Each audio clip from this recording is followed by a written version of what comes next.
We're heading into game 2 of the series now, after EDG picked up the first one quite convincingly, one would have to admit. Top Esports, though, did not just sit back and at least try to force plays onto the enemies, which did work out in part, at least at the start of the game, but then the enemy mid laner Scout here on the rise just got too massive and took over the game. For this one now, though, we have entirely different compositions coming out for both sides of the map. Top Esports here, a very classic 2021 team composition globally. High priority jungle pick here on the hack room with the Ignite, as Karsa decides to go for the aggressive summoner spell choice. I do like that. And the Gragas in the top lane, just a good front line and a good engage composition as well, with just their 3 tanks and the Rel in the bot side, of course, being the third of them. And a strong backline here with the Orianna Tristana, the classic ADC mid lane duo for 2021 League of Legends globally. Knight using one of my favorite Orianna skins here in the middle lane. And on the other side, we have this time around EDG with a Sylas pick in the middle lane, who is a little bit surprising here. The ultimates to steal away are decent. Gragas ult, Hecarim ult are some very good ults. Rel ult, of course, if you want to find big CC, and Tristana ult just for well, a very unique tool in teamfights as well, just a big chunk of single target damage. The Orianna ult, not always the best one for Sylas to use there. It's not as easy to set up as it is on the Orianna herself, but overall, probably still a decent pick here in this game. As we see already an early gank here in the mid lane coming out, Knight is going to have to burn his flash here. Pounced on by the enemy Volibear, flashes late but still gets out of there, and now it's Jeje who's getting turned on, who has to burn his own flash, getting run down by Karsa with the Ignite here, and Scout has to flash over that wall as well, gets himself to safety, but exactly how TES wanted to start this game off here. The early gank as expected coming in from the Volibear, but Karsa, great read on that, able to match it here with the Hecarim, and with that Ignite he's just such a strong champion early on already. Manages to just run down both enemy champions, forcing the flash out of both and killing one of them. 1000 gold already in the advantage here for Top Esports after just that one kill and that one play they forced into the enemies. In the top side, something we haven't talked about yet at all is the Sejuani pick coming out here for Flandre. That's that pick is just as LPL as it gets here. Always a nice pick, usually in the jungle, of course, though, when you're playing against immobile carries on the opponent team, and Orianna certainly is one of those. Struggles in the laning phase quite a bit, so as we saw, he's already been forced back to base by 369 on that Gragas.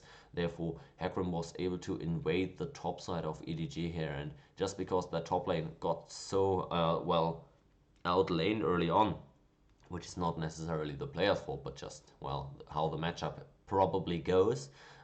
Simply because of that fact, Jeje not able to even contest his own red buff and set so far behind here after the classic level 3 Volibear gank failed in the mid lane, and now even parts of his own jungle getting stolen away here. Just has to feel terrible for the EDG jungle. Let's see how he is able to recover from that.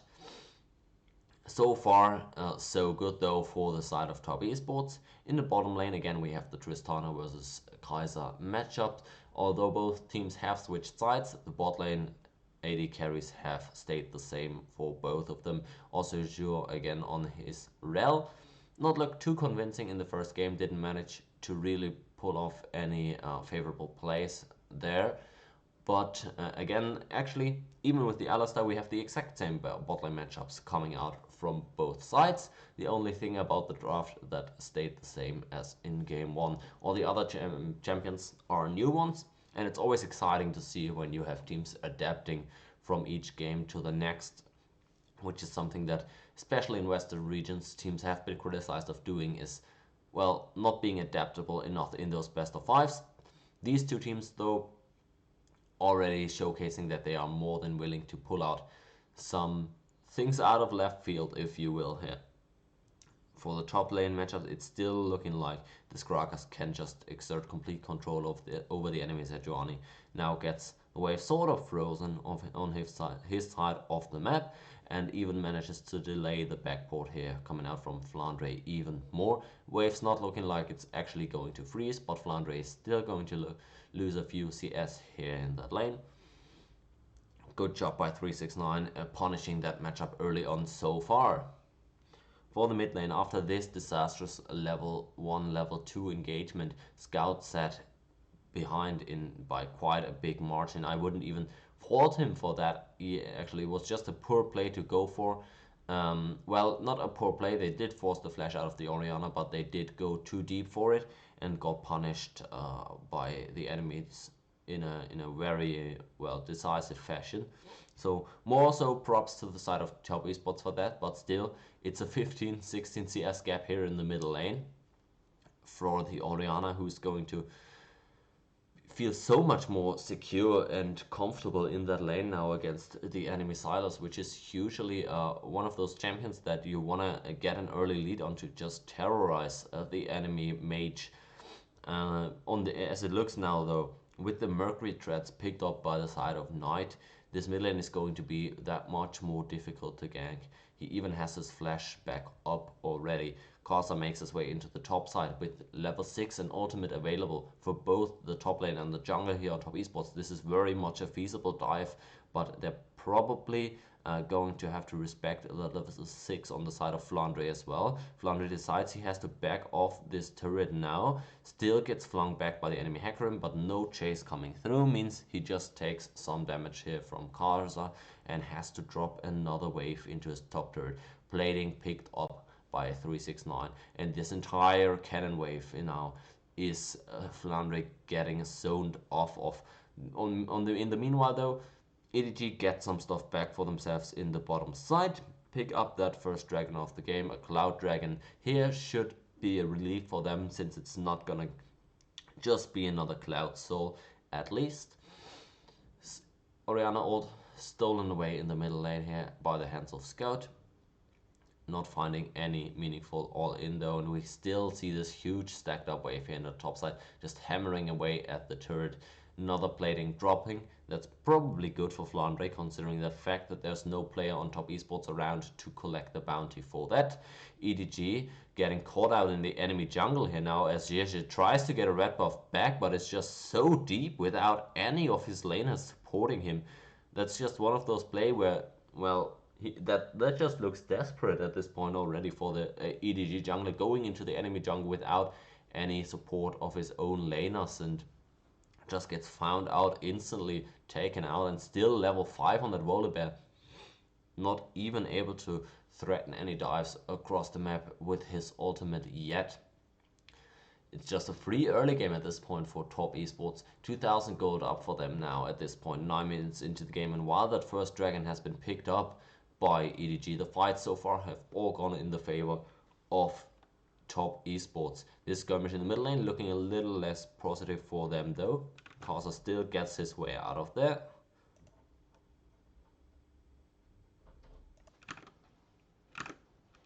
Karsa now getting chased out of this middle lane here, but nothing going too terribly wrong here. Still a 2,500 gold lead to the side of top esports. And it's looking oh so much better than in the previous game, although it has to be noted that also in that game before, they were getting off some nice plays early on, just they didn't work out as beautifully as is the case here in this one.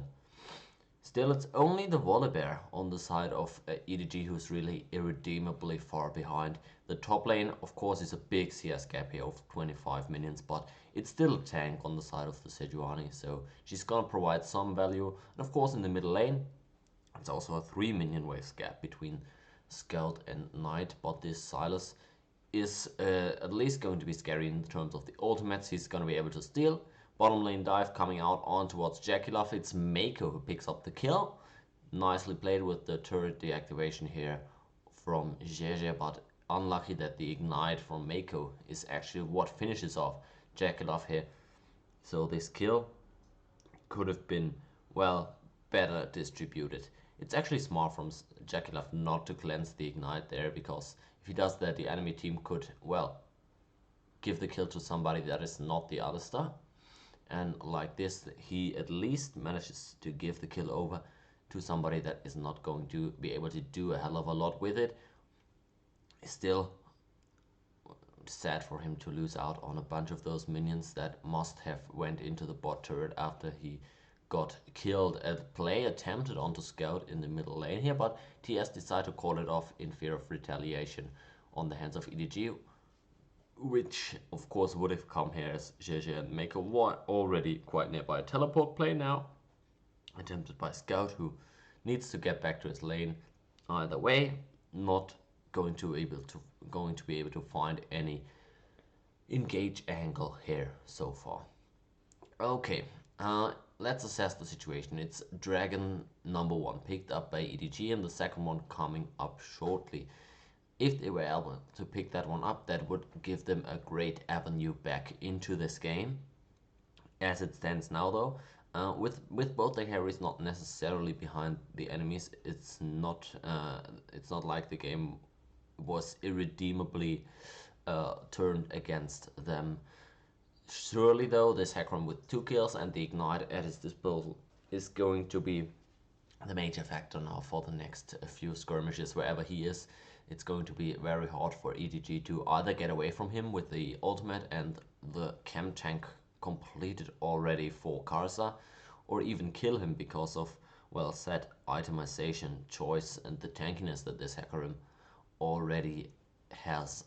He's now looking to make something work here in the middle lane, but it's always difficult to gank a Sylas if you're playing as the Hecarim. Sylas can just take away your ult and use it to get out of the play if anything too terrible went down. So still nothing going on there around mid. It seems as though Karsa is just trying to set up some control here in the bot side to prevent EDG from stacking those dragons. JJ already conceded that side of the map, is in the top side here of top esports, and while Karsa still struggles a bit with that blue buff take over here, I do fully expect EDG to be able to get that top esports rather, to get that second dragon away from EDG. Flandre seems to be making his way down here towards the middle lane though, so it might just be a man advantage coming out for EDG. Remember, TES here with no teleport on the top lane, and the onslaught of shadows stolen away by Scout means that it's actually EDG who are looking stronger around this dragon. And if TS wanted to get the Drake, they should have just started it up immediately instead of skirmishing over the enemy blue buff here. I do feel like that this Hecarim with the Ignite ult and everything available would probably just have been able to win them that skirmish down there if it broke out without either of those two top laners participating. So the way they played it, it's 369 in the top side who's able to pick up a turret for them. 610 gold going over to the Gragas. He's going to be a massive tank, and Scout as well as Viper will need to pick up some more items before they can take out the tanky front line here from TES. And it, just like the last game, it's starting to become more and more urgent for EDG to pick up some kills onto their carries in order to fully control those team fights. If that isn't the case, they're surely not going to win them by default, as was the case in the last game. As alluded to earlier at the start of the game, it's a very potent team fight composition coming out here from top esports.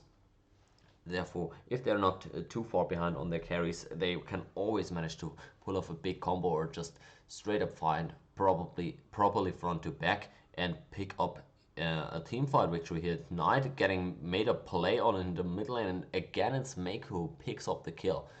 Decides to flash after the enemy Orianna, probably the wise choice in this situation though, as both his mid and his jungle didn't seem to be able to close the gap anymore to the enemy Orianna. Mako now himself getting jumped on here, no flash, but top esports not completely relentless here in pulling the trigger, still respecting the possibility that the Alistar might have some backup down here, not going to ham. Trying to siege instead here on towards the first turret in the middle lane, and it seems that this one might be going down immediately. The engage pulled off afterwards. This Volibear just getting completely shredded through. Mako again on the flank here, picking up the third kill of the game here for his team. All kills on the Alistar, and now it's EDG who are actually coming out on top of this skirmish, because Knight isn't available yet after he got picked earlier. Viper ulting after 369. He still has his flash available. Might just get over the wall, but the nice Glacial Prison here locks him up. And Viper now gets a kill, exactly what I wanted them to do. 2 kills on towards that Kaiser here. 2-0 for Viper again. Finally, it took them some time, but they are once more getting their backline ahead of the enemy team. And although those 3 kills on the Alistar are not going to do much for them, the other side also only has the kills on tanky members. Well, that 1 kill on the Gragas, who seems to be going more for the AP route actually in this matchup. I'm not entirely sure that that is the correct choice for the circumstances of this game, but nonetheless, is 369 deciding to go for the one more look at this engagement here. Xie just getting completely one-shot by the engage combo here of Hecarim and Rel, but then all the steam has been blown, which means that EDG can just collapse on them with the mana advantage that they have. Even with the jungler being down, they can completely rout the enemy team here. Completely scattered are the likes of Top Esports with the Hecarim ult and the Rel engage blown. There's really nothing to be afraid of anymore for the side of EDG, and they clean up beautifully. Double kill over to Viper, and once more TES has to be now that much more cautious when playing around that enemy AD carry. Viper not disappointing in a single game here so far. Second game in this playoffs for him, and again he's being ahead. He's being gotten ahead, and in the top side of this little skirmish, Karsa has already been forced to ult out. Herald picked up by the side of EDG. Second Herald, of course, never as powerful as the first one, but still it's a small indicator that the tides of this game might again be turning here in favor of EDG, and they seem to be fulfilling their favorites' role so far very diligently. Not even a full minute left anymore until this third dragon comes up, and if this Mountain Soul is going to be picked up by EDG, their front line here by Sejuani, by Volibear, by Alistar as well, who with his kills surely has more resistances than a usual Alistar would have. This Mountain Dragons or even the Soul would just be such a good fit for their composition. On the other side though, when you're playing a standard front-to-back 5v5 composition that does not rely on one-shotting someone on the enemy team, the Mountain Soul is not always that dramatic. The engage has been found by EDG again though, and in those mid-game fights they're always the one to find the correct trigger to pull here, completely pouncing onto the enemy top laner, who again dies with his flash up. Not a single way out of there for him, and with the onslaught of shadows also stolen away here by Scout, there's no way TES can approach this one. Dragon Soul point here, not even 19 minutes into the game, which means that as early as 24-25 minutes we could be looking at a Mountain Dragon Soul for EDG, and at that point in time TES would not have the carry firepower, provided that their carries don't pick up vast amounts of kills until then, to just shred through that Dragon Soul.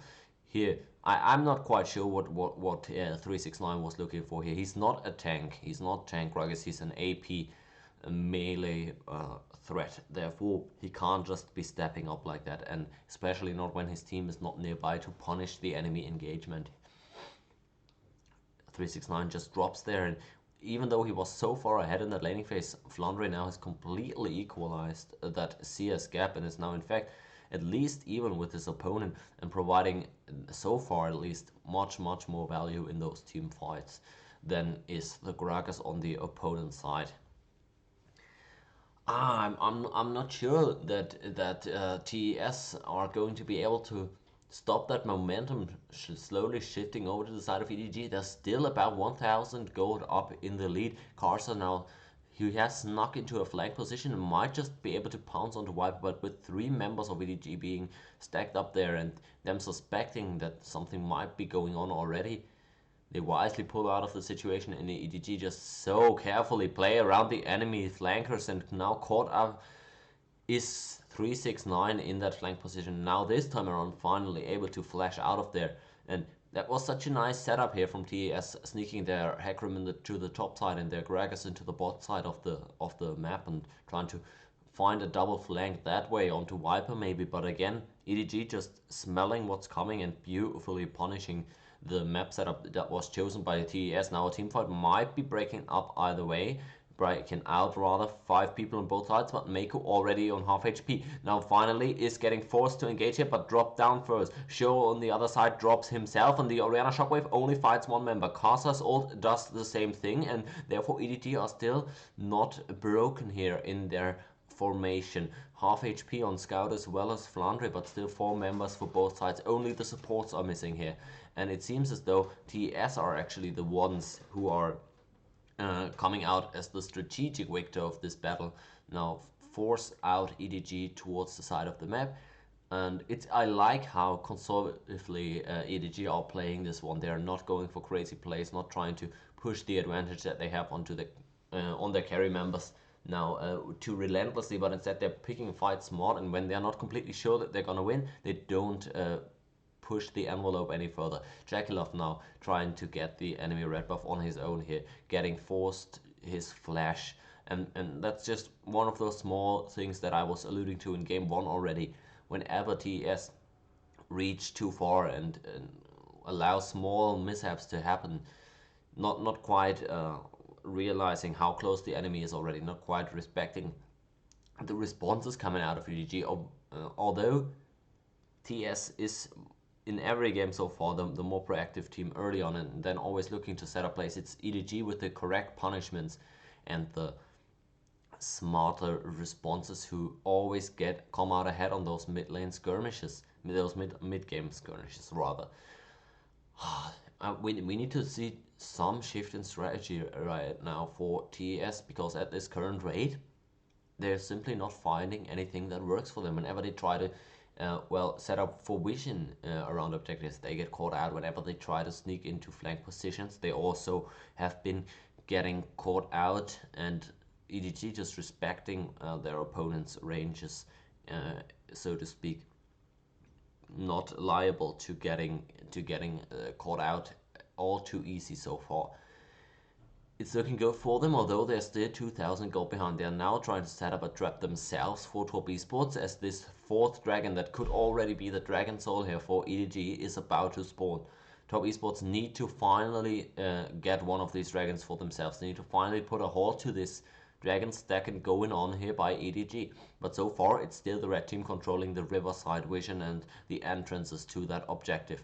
Flandre here skirmishing a little bit over that ward with Zhu, now almost getting caught out, and decides to dash out just in time over that wall. It's a 5v5 now. Everybody is lined up against each other. TES trying to walk in towards that objective, and EDG do not have the setup to force them out of it. Viper still sniping away at the enemy backline with those Ws, but no crucial skill shots being landed so far. Mako and Kasa find each other on the flank, trying to access the team fight from the side or from behind the enemy line. Scout has stolen away the onslaught of shadows and is already in the other side of the flank, and TES now have to respect that potential Hecarim ult coming out from Scout. They pounce onto Flandre in the bot side, who has to flash out, and EDG just immediately turn on towards the dragon, but it's still anyone's fight to take here. Dragon going low, and it's actually Hecarim who picks it up. Beautiful steal away here from Kasa. Although his ult has been blown, he gets the job done in securing the dragon, and the soul has been postponed here for EDG. See you again in 5 minutes when they can try once more to get that soul. GG just barely dodging out on that Rel W engage here, and makes his way out of there. Close one, but just in time. He still has his ult available, so probably would have been fine either way. And it's another turret going over to the side of TES. They finally were decisive enough and disciplined enough not to get caught out before the objective. Take out this dragon in a coin flip pretty much, so you can judge that however you want. So far though, they have bought themselves 5 more minutes in this game. EDG now setting up another play on the top side actually, and Knight gladly luckily for his team, realizes what's coming.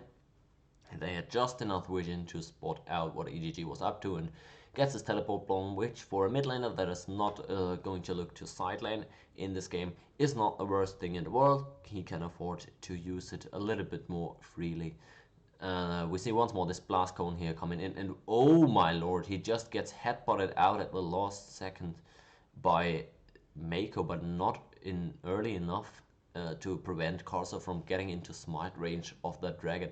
Had they just pulled out the Drake a little bit further in towards the river, then Karsa would have not been able to smite it away, but just as the dragon reset a few seconds earlier, he made his way back into the middle of the dragon pit, and therefore Karsa just at the edge of the pit, able to cast his smite and secure his team those also valuable 5 more minutes, as well as a few percentage in increases in resistance across the team. The backline of EDG at this stage still able to put out more damage than the enemy's backline. Therefore, a straight up 5v fight is not, in all likelihood, not going to work out for TES. Viper here with the killer instinct diving on towards Karsa, but he manages to get out there, and it's Mako who's actually caught out in the mid lane, flashes out of there, but might still get run down. Zhou, although the slow is landed, had dismounted, therefore cannot close the gap anymore onto the enemy support. No flash on Alistar though is a big one, means that Top Esports backline is going to be a bit more secure when approaching those teamfights, not having to worry about getting Q flash and knockback, for example, by the Alistar, and the Baron as a response immediately started up here by Top Esports.